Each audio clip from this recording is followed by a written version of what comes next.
NEXCO, and our organization brings to you webinars and events on a monthly basis on various global issues for companies that are involved in international trade.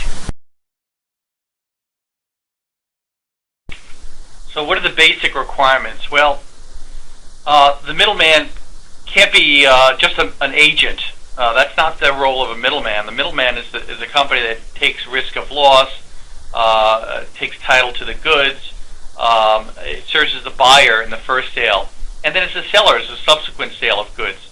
So again, one of the confusing things to many vendors is that issue of whether or not this is a buying commission. This is not a buying commission. That's a separate animal. A buying commission is where, again, the agent is working on behalf of the principal, usually in the U.S. They can be related. They cannot be related to the importer. But buying commission, some people will tell you that the buying agent can be related to the seller, and that is possible under certain customs rulings. Again, Customs has said that they're going to give that area an awful lot of scrutiny, and for good reason. It's easier to set up a buying agent. Buying agency commissions are usually, anywhere from 2 to 7% or something like that, and you don't look too carefully at the backup data. Here, you've got to look at it. The margin for a middleman is significantly greater than an agent, but for good reason, because the middleman is taking risk of loss. They're truly buying and taking on a much larger role.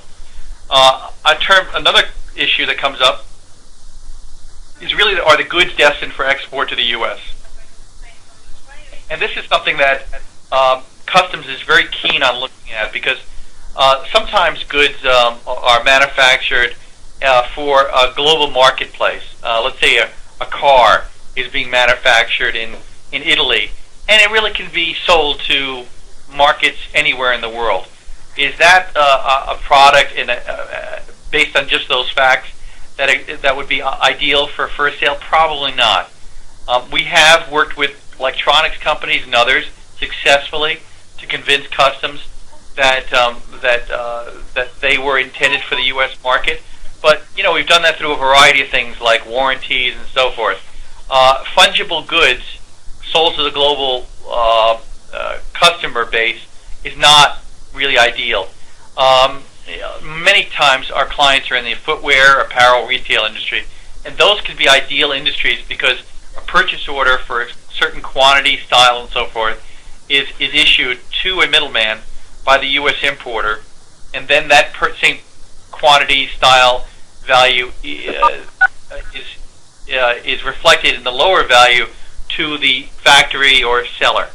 So you have this documentation, you have this audit trail that's very, very important. What about the fact that the manufacturer or seller are related to the middleman? Is that allowed? The answer is yes, but it raises the bar quite a bit on the amount of due diligence that's going to be required, because Customs is rightfully skeptical that the value between a seller and a middleman is at arm's length, is a good value when the parties are related.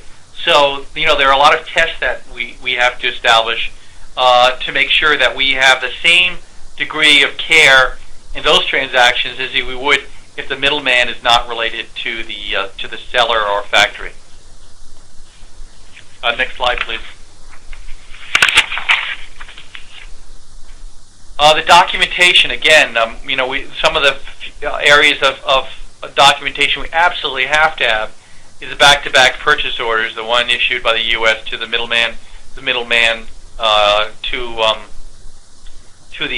the seller or factory, the invoices from the factory to the middleman's invoice back to the buyer in the United States, the payment, proof of payment. Many times the companies on the other side have no way of establishing back-to-back payments, and unless again, that's going to be established from an accounting perspective, which we help our clients and our vendors with. That then you're not entitled to first sale, because the first area that Customs is going to look at is, if they were to examine, is whether again you can show that the price reflected on the first sale was actually paid to that manufacturer seller. Next page, please.